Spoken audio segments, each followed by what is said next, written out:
اور عجب العجائب ہے کہ گونگے بھی دین کے داعی بن کے چل رہے ہیں۔ ابھی 1 سال کی جماعت گونگوں کی یمن سے کام کر کے واپس آئی اور 7 مہینے کی دوبارہ ملائیشیا جانے کے لیے تیار کھڑی۔ یہ اسلامی تاریخ میں پہلی دفعہ ہو رہا ہے کہ گونگے دین کے داعی بن جائیں۔ اور پہلی دفعہ جب سے سورج چمک رہا ہے، کانگو کے جنگلوں میں جماعت پہنچی جہاں اتنے قد کے بونے رہتے ہیں، بونے اقزام وہ 4 فٹ کا بڑا جوان ہوتا ہے، جس کا قد 4 فٹ ہو وہ سب سے نمایاں نظر آتا ہے۔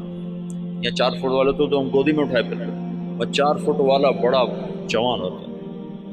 آم کا 3 فٹ 3.5 فٹ پونے 4 فٹ، اور 4 فٹ والا بڑا چوڑا ہو کے چلتا ہے، اور ننگے رہتے ہیں، مرد عورت کوئی کپڑا استعمال نہیں کرتا، اور کوئی باہر کی دنیا سے ان کا تعلق کوئی نہیں ہے۔ سانپ کاٹے تو علاج ان کا جنگل میں موجود ہے، کانٹا چبھنے سے سانپ کے ڈسنے تک سارا علاج اپنے جنگل سے کرتے ہیں۔ غذا ان کی جنگل کے جانور ہیں، ہر چیز کھاتے ہیں، اور طاقتور اتنے ہیں کہ ہر آدمی 5 سے 6 7 سے 8 شادیاں کرتا ہے۔ کوئی کشتے نہیں کھاتے۔ کتنے لوگ بیچاروں کے گردے ختم ہو گئے کشتوں کے چکر میں، گردے گنوا بیٹھے، گولی اندر تے دم جلندر چلا گیا۔ اللہ نے ایسی قدرتی طاقت دی ہوئی، اور جب سے وہ پیدا ہوئے انہوں نے اسلام کا نام نہیں سنا۔ آج سے 12 برس پہلے وہاں پہلی تبلیغی جماعت پہنچی، مالی سے جماعت بنی، مالی وہ گئے کانگو سے گئے جنگل، اور جنگل کے ترجمان ساتھ لیے، انہوں نے وہاں دعوت کا کام چلایا، تو 270 آدمی پہلی دفعہ مسلمان، اور ان کو لباس، وہ بیچارے لباس پہن کے اوکھے ہو گئے، ایک ہی کی تجھے سڑے نہ اوکھے ہو گئے۔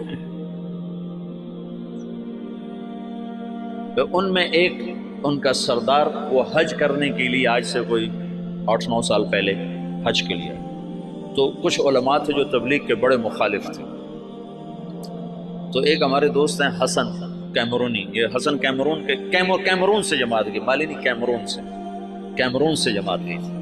تو حسن کیمرونی ہے، وہ مدینہ میں پڑھے ہیں، پھر ریاض سے PhD کی ہے، بڑا فاضل آدمی ہے، وہیں رہتا ہے۔ تو اس نے مجھے یہ سارے حالات سنائے، وہ خود بھی اس میں شریک تھا۔ تو وہ اس پونے کو لے کر گئے ان علماء سے، تو ان کا تبلیغ والے یہ کرتے ہیں، تبلیغ والے یہ کرتے ہیں، یہ کرتے ہیں، یہ کرتے ہیں۔ ان کا یہ سب کچھ جو کرتے ہیں بالکل صحیح ہے، ان پر یہ سارے اعتراض ٹھیک ہیں، پر اس پونے کی کارگزاری سن لو کہ تبلیغ والے یہ بھی کرتے ہیں۔ جب انہوں نے سنے حالات تو وہ سارے رونے لگے اور کہنے لگے تبلیغ حق ہے، ہم نفس پرستی کا شکار۔ اور اب ان کی تعداد تقریباً کوئی 5000 کے قریب ہو چکی ہے، وہ 270 سے اب 5000 تک پہنچ چکے ہیں۔ جب یہ واحد تحریک ہے، پہلے خیر القرون کو چھوڑنے کے بعد، خیر القرون کا کوئی ٹکر نہیں، خیر القرون کے بعد یہ پہلی دفعہ دنیا میں ایسا ہوا ہے کہ کسی تحریک نے 6 بر اعظم کے مسلمانوں کو متاثر کیا۔ اس سے بڑی تحریک آج تک نہیں اٹھی، نہ اتنی شخصیتیں بہت بھاری اٹھے ہیں۔ ان کے سامنے مولانا الیاس صاحب کی شخصیت کوئی بڑی نہیں ہے، لیکن جو کام مولانا الیاس سے اللہ نے لیا ہے، یہ خیر القرون کے بعد کوئی ایسا کام نہیں کر سکتا جس میں اتنی وسعت ہو۔ وہ فیجی مشرق میں آخری کنارہ اور ہوائی مغرب میں آخری کنارہ، اور دونوں طرف سے لوگ سمٹ کے رائے میں پہنچ کے دین سیکھ رہے ہیں، یہ پہلی دفعہ دنیا میں۔ ایک تو گونگے ہیں، چلو گونگا تو صبر کرتا، اسے آتا کچھ نہیں۔ مجھے کتنے لوگ ملے افریقہ سے آئے 4 مہینے لگا رہے ہیں، اور ایک وہاں سے آیا ارجنٹائن سے 4 مہینے لگا رہا تھا، وہ اسپینش جانتا تھا، اور ہمارے پاس کوئی ترجمان نہیں تھا اسپینش زبان کا، پورے 4 مہینے بغیر ترجمان کے گزار کے چلا گیا۔ تم 4 دن گزار کے دکھا دو مولوی صاحبان، 5ویں دن تم نظر نہیں آؤ گے۔ 4 مہینے ایک لفظ نہیں سمجھا۔ میں نے ایک سے پوچھا، میں نے کہا تمہیں کیا فائدہ ہوتا ہے، تم سمجھ تو کچھ آتا نہیں؟ تو اس نے ادھر اثر ہوتا ہے، ادھر اثر ہوتا ہے۔ تو میں یہ چاہتا ہوں تم تبلیغ میں بصیرت کے ساتھ چلو. میں یہ چاہتا ہوں تبلیغ کی عظمت تمہارے دل میں ہو. تھوڑی سی زندگی ہے، پتہ نہیں کب شام ہو جائے. میں تو موت کا ایک جھٹکا کھا چکا ہوں، دیکھ چکا ہوں کہ کتنی ناپائیدار زندگی ہے اور کتنی بے ثبات یہ دنیا ہے اور کتنا دھوکے کا یہ جہان ہے، پتہ بھی نہیں چلتا اور وہ کیا.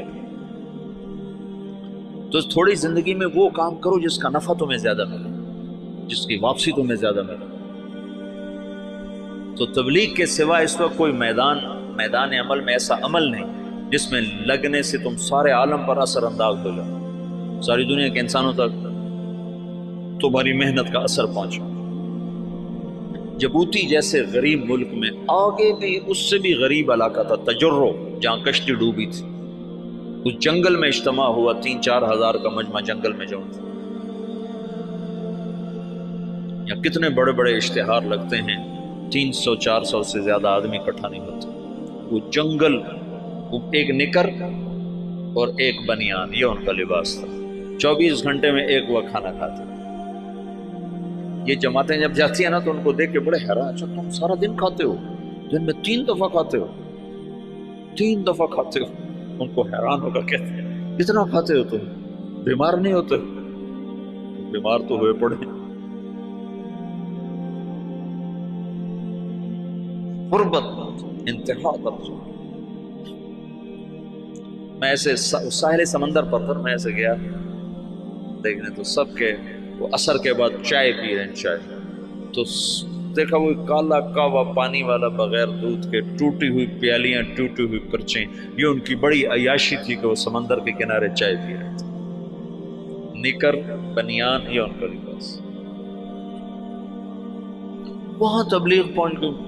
کوئی جانتا نہیں محمد الیاس کون ہے، کوئی جانتا ہی نہیں محمد یوسف کون ہے، انعام الحسن کون ہے، عبد الوہاب کون ہے، محمد سعد کون ہے. لیکن تبلیغ وہ ایسے کر رہے ہیں کہ جیسے رائمنڈ میں ہو رہے ہیں، جیسے پاکستان میں ہو رہے ہیں. خود جبوتی والے ان کی زبان نہیں سمجھتے، وہ اور زبان، پہاڑ کی کوئی جنگلی زبان بولتے. تو تبلیغ کے معجزات اب نظر آتے ہیں. نظر تبلیغ کی کرامت وہ نہیں جو چھپی ہوئی ہے، نظر آتے ہیں.